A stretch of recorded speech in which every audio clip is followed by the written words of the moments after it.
రావి శాస్త్రి గారి దగ్గర ఒకరోజు జూనియర్ నేను, ఒకరోజు జూనియర్ని. ఆకళ్ళ కృష్ణమూర్తి గారు పట్టుకెళ్ళారు, ఇదిగో మీ జూనియర్ అన్నారు. రావి శాస్త్రి గారు నాతో గంటన్నర మాట్లాడారు. మాట్లాడి మొన్నాడు పొద్దున్నే, నా దగ్గర నువ్వు జూనియర్గా ఉంటే నేర్చుకోవాల్సినవి ఉంటాయి, నేర్చుకోకూడనివి ఉంటాయి అని మా గురువు గారు తాతా శ్రీరామూర్తి గారు ఉన్నారు, ఆయన దగ్గర నేను జాయిన్ చేస్తానన్నారు. మీ ఇష్టం అన్నాను. నన్ను తీసుకెళ్ళి తిన్నగా బాత్రూమ్లోకి తీసుకెళ్ళి, ఓ రంగనాథం చురుకాయని కుర్రాడు, వీడిని జూనియర్గా తీసుకో అన్నారు. తాతా శ్రీరామూర్తి గారు జాయిన్ చేస్తాను, రంగనాథం జాయిన్ చేశారేమో చెప్పాలనుకున్నాను. ఓ వారం రోజులు పోయిన తర్వాత అడిగాను. రంగనాథం గారు మంచి అడ్వకేటు, మొదటి రోజే 10 రూపాయలు ఇచ్చారు 73లో. క్రిమినల్ కోర్టు నాకు అప్పచెప్పేశారు. కొద్ది కాలానికే ఆల్ లోవర్ కోర్ట్స్ అప్పచెప్పేశారు నాకు. ఆయన సెషన్స్ క్రిమినల్ ఎపిల్స్ అట్టి పెట్టుకున్నారు. ఓసారి రావిశాస్త్రి గారిని అడిగాను, అయ్యా ఐఎమ్ హ్యాపీ అనుకోండి, కానీ ఆయన దగ్గర కాకుండా ఈయన దగ్గర ఎందుకు జాయిన్ చేశారన్నాను. అంటే నీకు పెళ్ళి అయిపోయింది, పిల్లలు ఉన్నారు నాకు తెలియదయ్యా, నువ్వు ఇంకా బ్యాచులర్ అనుకుని ఈ తాత శ్రీరామూర్తి నీకు సంబంధాలు చూసేస్తాడు అని చెప్పేసి నేనేమో తీసుకెళ్ళలేదు. తర్వాత తెలిసింది నీకు ఇప్పుడే పెళ్ళి పిల్లలు ఉన్నారని.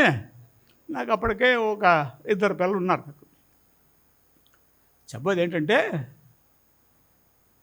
తాత రంగనాథం గారి జూనియర్గా ఉండడం వల్ల రోజు క్రిమినల్ కోర్టుకి వెళ్ళడం, రోజు రావిశాస్త్రి గారు క్రిమినల్ కోర్టుకు రావడం. నాకంటే 27 ఏళ్ళు పెద్ద ఆయన, కానీ మేము కోర్టులో తరచుగా కలుస్తుండేవారు. రోజు ఆయన మాట్లాడేవారు నాతోటి, ఎంతో కొంత. ప్రతి మాట ఒక పాఠమే అయింది. కొంచెమే మాట్లాడతాడు ఆయన, కానీ ఆ కొంచెంలోనే బోల్డ్ అనే విషయాలు తెలిసిపోతుంటాయన్నమాట. ఇలాగా 8 ఏళ్ల పాటు క్రిమినల్ కోర్టులో ఒక్కరోజు తప్పకుండా రావిశాస్త్రి గారిని కలిసేవాడిని, రావిశాస్త్రి గారితో మాట్లాడేవాడిని. బోల్డ్ అనే అనుభవాలు. అయితే ఆనాడు నాకు కన్ఫ్యూజన్గా ఉండేది. ఏమిటి కన్ఫ్యూజను? నేనేమో స్వయం సేవక సంఘం బ్యాక్గ్రౌండ్ వచ్చినవాడిని. నాకు కనిపిస్తున్న సమాజమేమో డిఫరెంట్గా కనిపిస్తుంది. దాన్ని ఎలా అర్థం చేసుకోవాలి బోధపడలేదు ఆ క్రిమినల్ కోర్టుని. తర్వాత అర్థమైంది ఎలా అర్థం చేసుకోవాలో. ఎలా అర్థం చేసుకోవాలో అర్థమైన తర్వాత మళ్ళీ వెనక్కి వెళ్ళలేదు. దీనికి కారణం రావిశాస్త్రి గారితో పరిచయం, రావిశాస్త్రి గారి సాహిత్యాన్ని బాగా చదవడం. బాంబేలో ఒకసారి 2 కథలు రాసి, అక్కడ బాంబే మున్సిపల్ కమిషనర్ తెలుగు అతను రిటైర్డ్, ఆంధ్ర అసోసియేషన్కి ఆయన ప్రెసిడెంటు, అయ్యే కథలు చూడండి అన్నాను.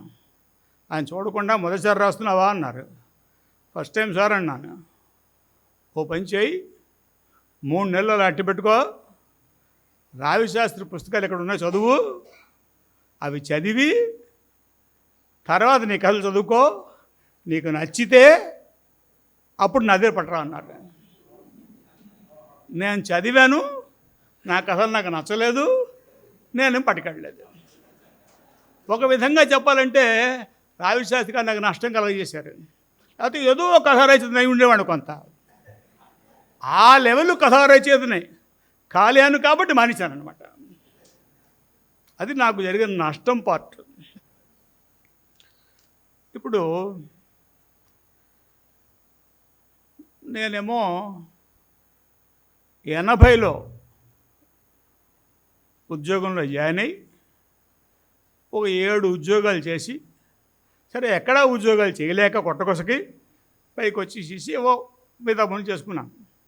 ముందు ప్రాక్టీస్, తర్వాత ఉద్యోగాలు, తర్వాత ట్రైనింగ్లు, మొరటి. ఈ ఉద్యోగాలు చేసే రోజుల్లో సెలవు పెట్టి వచ్చేవాడిని. సెలవు పెట్టి వచ్చి రావిశాస్త్రి గారికి వెళ్ళేవాడిని. ఆఖరిసారి వెళ్ళడం 93 జూలై 30న.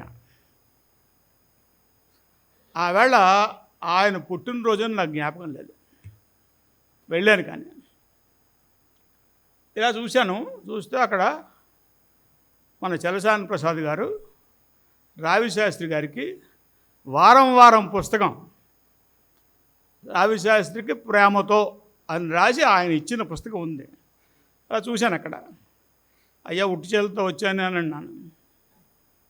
ఇది జ్ఞాపకానికే కదండి అని ఆ పుస్తకం అలా తీసి దాని మీద with love and admiration to V Kalyana Ramarao అని రాసి నాకు ఆ పుస్తకం ఇచ్చారు. ఆ పుస్తకం ఇప్పటికీ దాచాను. ఆ పుస్తకాన్ని చెప్పబోదు ఏంటంటే, ఆయన దగ్గరికి ఆయన కొంచెం ఇన్వాలిడ్ అయిన తర్వాత కోర్టుకి వెళ్ళని సమయంలో వెళ్ళి గంటల కొద్దీ మాట్లాడుతుండేవాడిని. ఆ బోల్డిన విషయాలు చెప్పేవారు ఆయన. ఈ విధంగా విపరీతమైనటువంటి పరిచయం ఉంది. సరే, బోల్డెన్ జోకులు కూడా ఉంటాయి. సమయం లేదు ఆయనతో మాట్లాడినప్పుడు. ప్రైవేట్గా మాట్లాడితే బోల్డెన్ జోకులు ఉంటాయి, అందులో కొన్ని సెన్సార్డ్ జోకులు కూడా ఉంటాయి.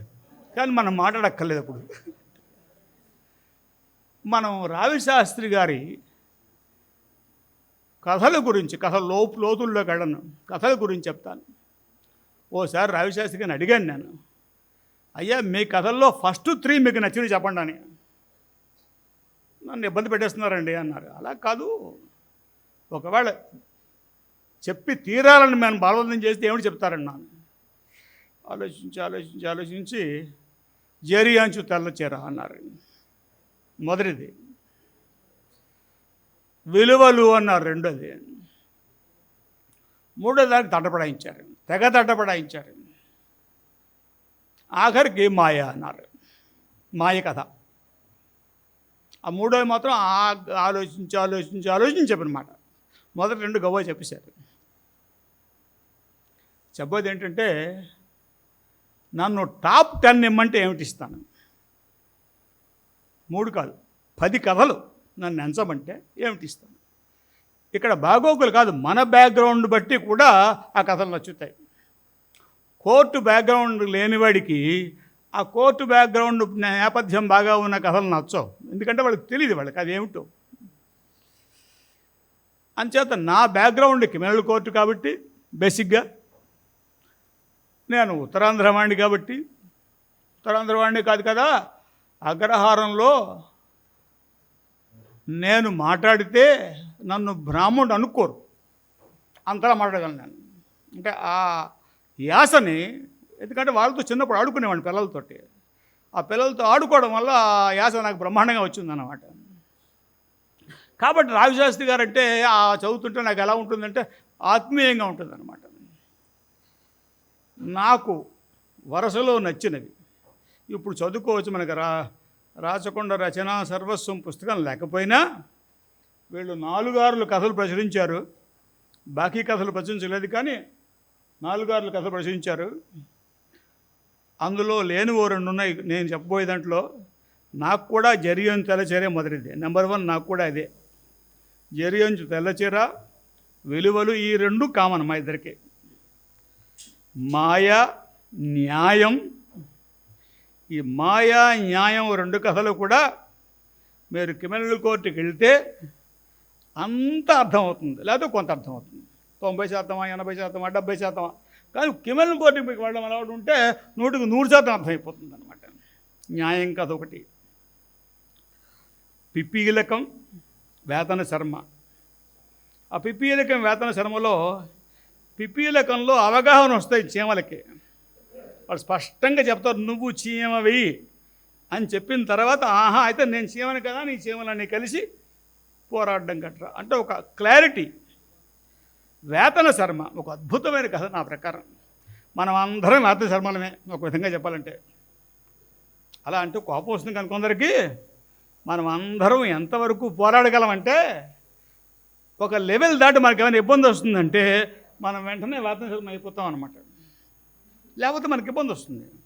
ఎందుకంటే మనం విప్లవవాదులం కాదు, విప్లవవాదుల్ని సపోర్ట్ చేసే మనుషులమే తప్పిస్తే విప్లవవాదులం కాదు మనం. ఆ వేతన శర్మ కథ గొప్ప కథ. నిజంగా ఆ భాష వేరుగా ఉంటుంది, అది వేరే విషయం, జానపద కథలాగా కాదు, గొప్ప కథ. కోర్టుకు రాని సాక్షులు. ఈ కథ కూడా కోర్టు బ్యాక్గ్రౌండ్ ఉంటుంది కాబట్టి చదివి ఉంటారు కొంతమంది కోర్టుకు రాని సాక్షులు. తర్వాత 3 స్థలాల్లో పెక్యూలర్ కథ. కోర్టులో ట్రయలు, శిక్ష, ఉరిశిక్ష. ఉరిశిక్ష అమలు చేయాలంటే ఆరోగ్యంగా ఉండాలి, లేకపోతే అమలు చేయరు. కాబట్టి ఆరోగ్యంగా ఉండడానికి వాళ్ళు పడిన శ్రమ, ఆరోగ్యంగా ఉన్న తర్వాత వాళ్ళు ఉరి తీసేయడం మూడోది అనమాట. దీనికి ఆ ఉరి తీసిన విధానం ఈ 3 స్థలాల్లో.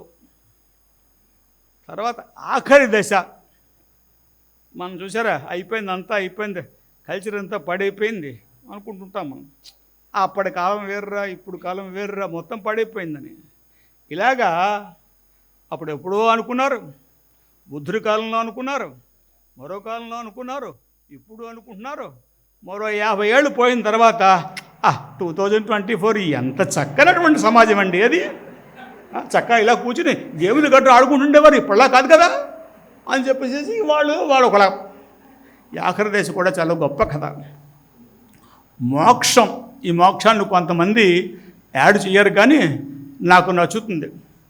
మ్యాజిస్ట్రేట్ గారు పిచ్చెక్కిపోతారు కొసకే, శిక్ష వేసి వేసి వేసి పిచ్చెక్కిపోతారనమాట. గవర్నమెంట్కి పిచ్చెక్కిందని చెప్పేసి కొట్టకొస్తుంది. ఈ కథలు నాకు నచ్చిన కథలు. ఈ 24 కథల్లో 2 లేవు. వీళ్ళ పుస్తకం వచ్చింది 6 సారా కథలు, 6 సారో కథలు, 6 చిత్రాలు, మరో 6 చిత్రాలు. పూర్తి కానివి ఎప్పుడు క్లాసిక్స్ అవ్వవు. ఎందుకంటే పూర్తి ఏంటో తెలుస్తుంది మనకి, ఏమిటి చేశారో కొసకే. అప్పుడు అది క్లాసిక్ కాదో అని తెలుస్తుంది. రత్తాల రాంబాబు చదువుతుంటే అద్భుతంగా ఉంటుంది, రాజు మహర్షి అద్భుతంగా ఉంటుంది. కానీ మధ్యలో రాజు మహర్షి పూర్తిగానే ఆయన చేసుంటే ఒక గొప్ప ప్లేడర్ తయారవుతున్నాడు. సగం తయారయ్యాడు ప్లేడర్. అతను వర్ణించి ఆపేశారు. నిజంగా మా ప్లేడర్లందరికీ ఒక సింబల్ ఉండున్నమాట, కానీ అది పూర్తి అవ్వలేదు. సరే, ఆ పూర్తి కాని వాళ్ళు అట్ట పెడితే పూర్తయినవి అల్పజీవి పూర్తి మనోవిశ్లేషణాత్మకమైన నవల. అందులో ఎక్కడ మార్క్సిజం ఉండదు అందులో. కానీ పేరు చెప్తాను, అభ్యంతరం లేదు నాకు. మార్క యాదయ్య అనే అతను ఎంఫిల్ చేస్తూ కాచాయని విద్మహి గారి దగ్గర ఈ అల్పజీవిలో విపరీతమైన మార్క్సిజం చూశాడు ఆయన. ఓసారి ఈయన దగ్గరికి వెళ్ళినప్పుడు ఆ పుస్తకం ఉంది రావిశాస్త్రి గారి దగ్గర. నా దగ్గర ఉంది ఆ పుస్తకం. సార్ ఆ పుస్తకంలో అన్నాను, మీకు కావాలా అన్నారు నవ్వుతూను. మీకు కావాలా అంటే అందులో సరుకు లేదని. ఎందుకు? నవలల్లో వాళ్ళు ఊరుకున్న నవల 3 కథల బంగారం. అసలు ఏమీ ప్రస్తావించలేదు, ఏదో కొంచెం ప్రస్తావించినప్పటికీ అది పెద్ద పట్టించుకోవాల్సింది కాదు. మనకు రావిశాస్త్రి నవల్లో అల్పజీవి, సొమ్మలు పోనాయండి, 3 కథల బంగారం, ఇల్లు 4 పూర్తి అనివి. ఇందులో నా రేటింగ్ 3 కథల బంగారానికి. ఇది అర్థం కావాలంటే మీకు తప్పనిసరిగా క్రిమినల్ కోర్టు బాగా తెలిసి ఉండాలి, కొంచెం కాదు. క్రిమినల్ అయినా అవ్వాలి, పోలీస్ వాడైనా అయి ఉండాలి, రోజు క్రిమినల్ కోర్టుకు వచ్చిన పోలీసు వాడైనా అయి ఉండాలి, క్రిమినల్ ప్లేడర్ అయినా అయి ఉండాలి, మ్యాజిస్ట్రేట్ అయి ఉండాలి. ఈ 4లో ఎవరో ఒకరు అయితేనే మీకు నేపథ్యం అర్థమవుతుంది. ఆ నేపథ్యం అర్థమైతే అందులో ఆయన క్రిమినాలజీ ఎలా డెవలప్ చేశాడు, క్రిమినల్ ప్రాక్టీస్ ఎలా డెవలప్ చేశాడు, ఆఖరికి క్రైమ్ రివార్డ్స్ పొంది బంగారయ్య గారు అవుతాడు. ఆఖరిన పెద్ద కాంట్రాక్టర్ అవుతాడు. అంత పెద్ద కాంట్రాక్టర్ అయి కొడుకుని ఒళ్ళో కూర్చోబెట్టుకుని నువ్వు పెద్ద అయితే ఏమిటవుతావు అంటాడు. హైకోర్టు జడ్జిని అవుతాను అంటాడు వాడు. సరే, రావిశాస్త్రి గారు ఓ ధర్మం ఉంది, ఏమిటంటే ఆయన అధర్మంతో ఆపీరు, కొంత ధర్మం తీసుకొస్తారు నవల్లో వాటిలో. ఆఖరిన మళ్ళీ కొంత పనిష్మెంట్ వాడికి ఇప్పించి దాన్ని పూర్తి చేశారు. అంటే మంగళాంతాని అన్నది ఆయనకు ఉండేటువంటి ఒక లక్షణం. నేను చెప్పబోయేది ఏంటంటే, ర్యాంకింగ్ ఇచ్చే దాంట్లో 3 కథల బంగారం సాధారణంగా పట్టించుకోండి. ఎందుకు పట్టించుకోవాలంటే ఆ నేపథ్యం తెలియకపోవడం. నేపథ్యం తెలిస్తే కానీ యూ కాంట్ అంటే ఎంజాయ్ ఇట్. అందులో ప్రతి లైను చాలా బాగుంటుంది అందులో. లేకపోతే మనకి సల్సాన్ ప్రసాద్ గారు సాహిత్య వ్యాసాలను పుస్తకం రాశారు. 4 పేజీల వ్యాసం రావిశాస్త్రి గారి మీద ఉంటుంది. పేదోళ్ల ప్లేడర్ రావిశాస్త్రి అని హెడ్డింగ్ పెట్టి. ఓసారి ఏదో మీటింగులో అచ్యుతరామరాజు గారు పేదవాళ్ళ ప్లేడరు అంటే కాదు రావిశాస్త్రి అని అంతమంది జనంలో అన్నారట. నేను అచ్యుతరామరాజు గారి దగ్గర కూడా ఇంకా ఎన్రోల్ అవ్వకముందు, లా పూర్తి చేసి ఎన్రోల్ అవ్వకముందు 1 నెలలు వెళ్ళాను. ఆయన పూర్తి సంఘీయుడైన, కానీ సాహిత్యం మీద మంచి అభిమానం. అంచేత ఆ సాహిత్యం వాళ్ళిద్దరిని కలుపుతుంది. కానీ ఒకరు లెఫ్టిస్టు, ఒకరు రైటిస్టు. పేదల ప్లేడర్ రావిశాస్త్రే కానీ అచ్యుతరామరాజు గారు కాదు. అచ్యుతరామరాజు గారు సాహిత్యం మీద అభిమానమే కానీ లేకపోతే కోట్లు ఆర్జించిన ఆయన, అంత ప్రతిభ ఉంది ఆయనకి. సాహిత్యం మీద అభిమానం ఉండడం వల్ల ఆయన దీనికి ఇంపార్టెన్స్ ఇచ్చి కొంచెం పక్కన పెట్టారు. ఇప్పుడు మనకి మరొక ఈ మధ్యన నా దృష్టికి వచ్చిన పుస్తకం ప్రమిద అని ఒక మ్యాగజైన్, రావిశాస్త్రి గారి సంస్మరణ సంచిక. అది బొలుసు అతను ఎవరో చేశారు. దాంట్లో అద్భుతమైన వ్యాసాలు ఉన్నాయి. అన్నీ రావిశాస్త్రి గారి మీదే. కొన్ని ఇంతకుముందు ఎప్పుడో రాసినవి, కొన్ని ఈ కాలంలో రాసిన. మన చంద్ర సుబ్బారావు గారు కూడా ఆయన షష్ఠి పూర్తప్పుడు ఆయన రాసింది తిరిగి రాశారు. మంచి సంచిక ఆయన నాకు పంపించాడు. ఆయన దగ్గర కాపీలు కూడా ఉన్నాయో లేదో తెలీదు. కానీ రావిశాస్త్రి గారి మీద ఒక దగ్గర అన్ని అద్భుతమైన వ్యాసాలు నేను ఈ ప్రమిద సంచికలో చూసినట్టు చూడలేదు. ఇక్కడ ఉంది సంచిక, ఇక్కడ ఉంది. ఇది ఆయన దగ్గర కాపీలు ఉంటే తెప్పించుకోవచ్చు, లేకపోతే ఆయన్ని పర్మిషన్ అడిగి, అవి ఎన్నో పేజీలు లేవు, ఆ పేజీలన్నీ ఫోటో కాపీలు తీసేసి ఆ పుస్తకం తయారు చేసేసుకుంటే అది ఎంతో బాగుంటుంది. నేను అడుగుతాను ఆయన, ఏమంటే మీ దగ్గర కాపీలు ఉన్నాయా, ఉంటే ఎన్ని పంపించగలరు, ఒకవేళ కాపీలు లేకపోతే మాకు ఈ పర్మిషన్ ఇస్తారా, ఆయన ఇచ్చేస్తారు. పాపం కష్టపడుతున్నారు తప్పిస్తే ఆయన లాభాలు పొందడానికి కాదు. ఇది 2023 డిసెంబర్ సంచిక, ఈ సంస్మరణ సంచిక. మంచి వ్యాసాలు ఉన్నాయి ఇందులో, చాలామంది రాశారు వ్యాసాలు. చంద్ర సుబ్బారావు గారు చెప్పాను కదా, వాళ్ళందరూ రాశారు. లేకపోతే రావిశాస్త్రి అనగానే మనకి నేనెందుకు రాస్తున్నాను అని హెడ్డింగ్ జ్ఞాపకం వస్తుంది. చెప్పాలంటే అది పెద్ద మార్పు రావిశాస్త్రి గారిలో అనుకుంటున్నాను. ఆయనకి మార్పు, మిగతా వాళ్ళకి ఒక ఛాలెంజ్ కూడా. అది చెప్పాలంటే నేనెందుకు రాస్తున్నాను అని ఆయన ప్రతి వాళ్ళు ప్రశ్న వేసుకోవాలి అంటే ఒక 600 కథలు రాసిన ఒక రచయితకి మహాకోపం వచ్చింది. ఆయన పేరు నేను చెప్పను. 600 కథలు ఇంత పుస్తకం వచ్చిన మహారచయితకి కోపం వచ్చింది ఈ ప్రశ్న వేసుకోవాలంటే. ఎందుకంటే ఈ ప్రశ్న వేసుకోవాలంటే మనం పరీక్షించుకోవడం అన్నమాట. అన్నిటికంటే కష్టమైనది మనం పరీక్షించుకోవడం. ఒకళ్ళని పరీక్షించడం చాలా ఈజీ, మనం పరీక్షించుకోవడం కష్టం. నేను ఎందుకు రాస్తున్నాను అంటే మన క్లారిటీ ఉండాలి. ఇప్పుడు దాంతో మన ప్రతి కథ కూడా చెడ్డకేమైనా ఉపకారం చేస్తుందా, లేకపోతే మంచికి హాని కలుగజేస్తుందా అనే విషయం మనం నిర్ణయించుకుని చెడ్డకి మంచి చేయకుండా, మంచికి హాని చేయకుండా మనం రాయవలసి వస్తుంది. ఇప్పుడు మంచి అంటే ఏమిటి, చెడ్డ అంటే ఏమిటి, ఇక్కడ ఇబ్బంది వస్తుంది. రావిశాస్త్రి గారు ఒక దగ్గర అంటారు, మంచి చెడ్డ అంటూ లేవుట, ఎవరికి మంచి ఎవరికి చెడ్డ అంట. ఒక సంఘటన జరిగింది, అది మంచా చెడ్డ అని కాదు, ఇది ఎవరికి మంచి ఎవరికి చెడ్డ, అంత సింపుల్. ఎప్పుడైతే ఎవరికి మంచి ఎవరికి చెడ్డ అనే ప్రశ్న వేసుకున్నామో మనం ఎవరి పక్క నిర్ణయించుకోవాలి.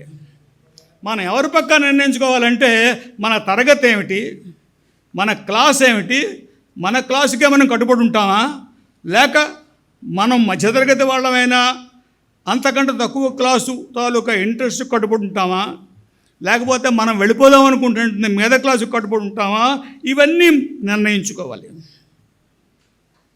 మీకు ఫేస్బుక్ అలవాటు, నాకు ఫేస్బుక్ విపరీతంగా అలవాటు ఉంది. ఒక్కొక్కప్పుడు బూతిట్లు కూడా తిడుతుంటారు. నాకు ఆయనకే అలవాటు ఉంది ఆ తినడం, రంగావచ్చుల వారికి అలవాటు ఉంది. ఆయన ఒక విషయం చెప్పారు, తిట్లు తిన్నా రాసియాలట. ఎందుకంటేట ఆ తిట్లు తిని పెట్టేవాడు ఉద్దేశం ఏమిటంటే మిమ్మల్ని రాయకుండా ఉండేవాడమేట. అంటే వాళ్ళు గెలిచినట్టుగా అయిపోతుంది కదా, అంటే రాసేయండి తిట్లు తిన్నా సరే, అప్పుడు వాళ్ళు మిమ్మల్ని గెలిచినట్టు కాదు, తిట్టారు తప్పిస్తే గెలిచినట్టు కాదనమాట. ఇదిగో అతనంత స్పష్టంగా రాయను, కానీ నేను కొంచెం దాచి రాస్తుంటాను, రాసినవి తగ్గించి రాస్తుంటాను. ఇంత రాయాలంటే ఇంత రాస్తాను, నేను రాసి గుంభనంగా వదిలిస్తాను. చెప్పేది ఏంటంటే ఈ ప్రశ్న వేసుకోవడం చాలా ఇంపార్టెంట్. ఈ ప్రశ్న మరిన్ని ప్రశ్నలు లేవదీస్తుంది. ఆ మరిన్ని ప్రశ్నలు లేవదీసినప్పుడు మనం ఎవరం అన్నది తేలుతుందన్నమాట. లేకపోతే రవిశాస్త్రి గారు, నేను తెలుగు విని నేర్చుకున్నాను అన్నారు. పార్టీల దగ్గర విని విని విని తెలుగు నేర్చుకున్నారట. సంస్కృతం చదివినా రాలేదట, ఆయన విని నేర్చుకున్నారట. నేను అగ్రహారికుడు అవడం వల్ల సంస్కృతం ఇంగ్లీష్లో తెలుగులో ప్రశ్నలు ఆన్సర్లు రాశాను, కానీ సంస్కృతంలోనే చదవడం కొంచెం అభిమానం ఏడిచింది నాకు. కొంచెం వచ్చును తెలుగు కూడా అడ్మిషన్ టెస్ట్ బాటపడి చిన్నప్పుడు పేశాను, అప్పుడు తెలుగు వచ్చింది. తర్వాత తాతలు అంతమంది స్కాలర్లు అవ్వడం వల్ల వాళ్ళు తెలుగు సంస్కృతం అన్నీ నేర్పారు. కానీ మాట్లాడే తెలుగు రవిశాస్త్రి గారు చదివే నేర్చుకున్నాను నేను. అంతవరకు నేర్చుకుని తెలుగు వేరు, తర్వాత గురజాడ వారిని చదివిన తర్వాత నేర్చుకున్న తెలుగు వేరు. బాగా నేర్చుకున్న చదువు రవిశాస్త్రి గారిని చదివిన తర్వాత. సరే, నేను కిమిల్ కోర్టుకు కూడా వెళ్ళాను కాబట్టి అక్కడ నాకు పరిచయం ఉంది వాళ్ళతోటి. ఒకసారి ఒక ఆవిడ వచ్చి, బాబు పోలీసులు పట్టుకోనరు, బయటికి తీసేయాలని. ఎప్పుడు పట్టుకెళ్ళారు వాళ్ళు? శుక్రవారం పట్టుకెళ్ళారు. శని ఆదివారాలు జైల్లో ఉంచుతారు, సోమవారం పట్టుకొస్తారు. ఏమిటన్నాను, మార్గశిర లక్ష్యం వారు వచ్చేస్తుంది బాబు, ఒక్కొక్క లక్ష్యం వారంట 4 లక్షల వారాలు జేబు కొడితే 6 నెలల గ్రాస్ అంట దాని మొగుడికి, అంటే వాళ్ళ ఇంటికి. వాడు జైల్లో ఉండిపోతే 6 నెలల గ్రాసం పోతుంది. ఎలాగోలా పట్టరా అండి, పట్టుకొచ్చిందా మీకు డబ్బులు ఇస్తాను. సర్లే పట్టుకొస్తాం, ప్రయత్నిస్తాం. లేదు బాబు, పోలీసులకు ఇచ్చేసినా వాళ్ళు పట్టుపోతారు, వాళ్ళు జ్ఞాపకం చేయడానికి అనమాట. వీడు జేబు కొట్టి డబ్బు ఇచ్చేస్తారట పోలీసు వాళ్ళకి న్యాయంగాను. అయినా సరే జ్ఞాపకం చేయాలి వాడికి, అందుకు పట్టుకుపోతారట. సరే, సోమవారం కోర్టులో పెట్టారు, మంగళవారం బయటకు తీసుకొచ్చాను నేను. అది పాపం అనుకుంటే ఆ పాపని నేను చేశాను, ఎందుకంటే లక్ష్యం అన్న మళ్ళీ వాడు జేబులు కొట్టుంటాడు వాడు, అది వేరే విషయం. కానీ అది అడిగిన ప్రశ్న ఏమిటంటే, నన్ను ఎలా బతకమంటారని అడిగింది. ఇప్పుడు ఎలా బతకమంటారంటే, నేను వాళ్ళని ఆల్టర్నేటివ్స్ ఇస్తే ఏ ఆల్టర్నేటివ్ నువ్వు నాకు ఇవ్వగలవని అడుగుతుంది. ఇక్కడ నాకు బోల్డెన్ సమస్యలు ఉంటాయి. ఏ ప్రశ్న వేయలేదు. నేను చేసిందంతా అయితే సరే అమ్మ, అది అయిన తర్వాత నాకు డబ్బులు ఇయ్యన్నాను. అయిన తర్వాత పట్టుకు 20 రూపాయలు ఇచ్చింది. అప్పటికప్పుడే ఫీజు కొంచెం ఎక్స్ట్రా, అయినా 20 పుచ్చుకున్నాను చాలని చెప్పేసి. ఇలాగా మనకి క్రిమినల్ కోర్టుకు వెళ్తే జేబు కొట్టేవాళ్ళు, చిన్న చిన్న దొంగతనాలు చేసేవాళ్ళు చాలామంది కనిపిస్తారు. వాళ్ళతో మీరు మాట్లాడితే, అలా తప్పిస్తే మరోలా బతకడానికి అవకాశం లేని వ్యవస్థలో వాళ్ళు బతుకుతున్నారని నాకు అర్థమవుతుంది మనకి. సరే, పెద్ద పెద్ద క్రైమ్స్ చేసేవాళ్ళు, డబ్బును వాళ్ళు వదిలేండి, వాళ్ళు ఎలాగోలా బయటకు వచ్చేయగలరు. కానీ చిన్నవాళ్ళు కూడా బయటికి రావడం ఎలాగా? ఇదిగో ఆ బయటికి రావడంలో రవిశాస్త్రి గారు తోడ్పడ్డారు, నేను తోడ్పడ్డాను. నేను కొద్ది కాలంలో ఉన్నాను, అతను ಹೆಚ್ಚు కాలం ఉన్నారు. వాళ్ళని బయటికి పట్టుకొచ్చాం. చిన్న దొంగలే వాళ్ళంతమంది కూడా, చిన్న దొంగలు, వ్యభిచారులు, సారా అమ్మేవాళ్ళు, వీళ్ళంతమందిని కూడా బయటికి పట్టుకొచ్చాం. కానీ ఆ మాత్రం సాయం వాళ్ళకి చేయకపోతే వాళ్ళు నెలల కొద్దీ సంవత్సరాల కొద్దీ జైల్లో మగ్గుతారు వాళ్ళు. ఎందుకంటే వాళ్ళకి ఎవరు కూడా వాళ్ళకి ఎఫిషియెంట్గా సాయం చేసిరు. పెద్ద ప్లేటర్లు పెట్టుకోవాలంటే డబ్బు అవుతుంది వాళ్ళకి. అంచేత ఎఫిషియెంట్ ప్లేటర్ అయి ఉండి తక్కువ డబ్బులు పుచ్చుకునేటువంటి ప్లేటర్లు దొరకడం కష్టం. రావి శాస్త్రి గారిని చూసిన తర్వాత మనం అలాగే ఉండాలని నిర్ణయించుకున్నాను. లేకపోతే రావి శాస్త్రి గారిని ఒకసారి ప్రశ్న అడిగాను, అయ్యా మీరు అంటే శైలి, ప్రధానంగా రావి శాస్త్రి అంటే శైలి ఎలా ఉండాలన్నాను. ఏం లేదయ్యా, ఒకటే, అది కథవని నవలవని ఏదవని మొదలు పిలక్కి తాడు కట్టి లాగినట్టుగా ఉండాలట, ఇలా లాగినట్టుగా ఉండాలట. ఉంటే తర్వాత చదువుతట్టండి. అలా లేకపోతే మొదటి 2 పారాగ్రాఫులు కానీ అలా పిలక్కి తాడి కట్టినట్టుగా లేకపోతే మరి తర్వాత 3వ పారాగ్రాఫ్ నుంచి చదవటం మీరు ఎంత బాగా రాయండి, ఇప్పుడు చదివితే కదా అని. ఇది కథకే కాదు, నవలకైనా, ఆఖరి నాకు అర్థమైంది ఏంటంటే ఫేస్బుక్ పోస్ట్కైనా అంతే. నీ మొదటి 2 సెంటెన్సులు బాగుంటేనే చదువుతాడు, లేకపోతే చదవడు ఆ పోస్ట్ని. అది శైలికి ఆయన ఇచ్చినటువంటి ఒక డెఫినేషన్. ఓసారి గొప్ప కథ అంటే ఏమిటంటే బోర్డులన్నీ టెస్టులన్నీ ఉన్నాయన్న. ఏవో టెస్టులు రాస్తారట, అవి అక్కర్లేదండి. ఒక్కసారి చదివి చాలా కాలం మీకు గుర్తుంటే అది గొప్ప కథ అంటే. సింపుల్ టెస్ట్, ఒక్కసారి చదవాలట, చాలా కాలం గుర్తుండాలట. ఆ టెస్ట్ పెడితే కొన్నే ఉంటే అలాగా. పుస్తకం అంతా చదివించింది కూడా, నేను చదివిన పుస్తకం ఏమిటి అని అడుగుతున్నా నా వైఫ్ని ఒకప్పుడు. నేను పుస్తకం చదివాను, దాని హెడ్డింగ్ ఏంటి అని లోపల దాటి పట్టింది. కానీ రావి శాస్త్రి గారి కథలు కొన్ని ఒకసారి చదివినవే, మళ్ళీ 2సార్లు చదవక్కర్లేదు. ఎందుకు, అలా తిరుగుతూనే ఉంటుంది అది. అంచేత ఒక్కసారి చదివి చాలా కాలం గుర్తుంటే అది గొప్ప కథే, దానికి ఇంకా బోల్డ్ అండ్ టెస్ట్లు అక్కర్లేదు. అది ఆయన చెప్పిందనమాట ఆ గొప్ప కథ అంటే. చెప్పదంటే చాలా ఆయన గురించి చెప్పచ్చు. 20 గంటల నుంచి 20 నిమిషాలు తగ్గించడం, ఆయనే నన్ను తగ్గించగలడు. అంచేత 20 నిమిషాలు అయిపోయి ఉంటుంది ఇప్పటికి. అంచేత తప్పనిసరిగా ఆయన ఇక్కడ వింటూ ఉంటారని మనకు ఆత్మ మీద నమ్మకం లేకపోయినా ఒక క్షణం నమ్మకం ఉంచుకుందాం. ఇక్కడ వింటూ ఉంటారని ఆయనకు నమస్కరిస్తూ మీ అంతకీ నమస్కరిస్తూ సెలవు.